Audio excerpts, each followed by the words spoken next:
Hello everyone, I am James Anthony B. Dorado and I will be going to report the Module 8 Steps in Grade Computation. So first, we have to get the total score for each component. So what are the components? So we have the written work, the performance test, and the quarterly assessment. So first, now we have the written work. There is a learner raw score which is ang total sang score in every written work of a student. Next is the highest possible score wherein siya dapat ang kailangan ma-perfect ang highest in every item sa written work. So we have the total, for example, in written work 1, 18, in 2, 22, work 3, 20, work 4, 17, work 5, 23, work 6, 26, work 7, 19. So total of 145 over 160 ang nakuha sang learner.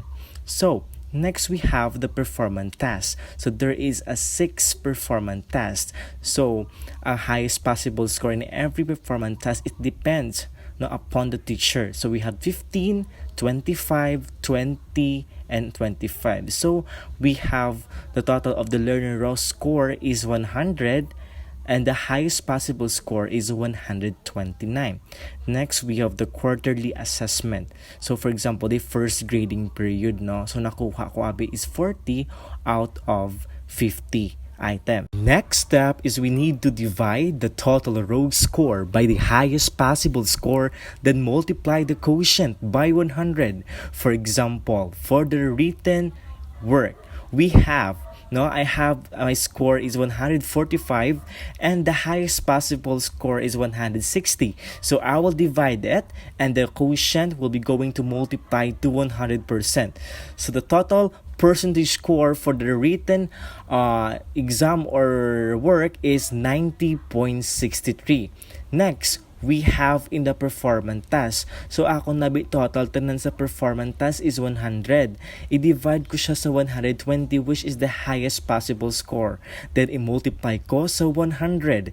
Then ang akong percentage score will be for performance test is 83.3. Next is for the quarterly assessment, Just like I have to divide my score is 40 into the highest possible score which is 50. Then I will going to multiply the quotient into 100%, and again my quarterly assessment percentage score is 80. Next step is we have to convert the percentage scores to weighted scores. Multiply the percentage score by the weight of the component indicated in the table 4 and the table 5. We have, for example, the written work for English grade 4 is 30%. Okay, the percentage score will be 90.63. Then we need to convert the 30% into 0.30. Then the weighted score for written work is 27.19. Next is the performance test for English grade 4 which is equivalent to 50%. Okay, ang percentage score niya nga 83.33, you have to multiply in 0.50, and the weighted score of the performance test is 41.67. Next is the quarterly assessment for English grade 4 is 20%. Okay, for example, percentage score niya is 80.00, then we have to multiply to 0.20, then the weighted score for quarterly assessment is 16. So the scores can be found in the sample class record on the table 6 below. Next step is we need to add the weighted scores of each component. The result will be the initial grade. For example, the component weighted score for the written, performance, and the quarterly assessment, we will add these 3 components. 27.19 for the written work. For performance test, we have 41.67, and the quarterly assessment is 16. So the total is 84.86, and that is the initial grade. Next step is we need to transmute the initial grade using the transmutation table in Appendix B. So the initial grade is 84.86, and according to the transmuted table of grades, 84.86 is in the bracket of 90. So the transmuted grade is 90. So the quarterly grade in English for the first quarter is 90. And this is reflected in the report card. Next, we have for MAPE.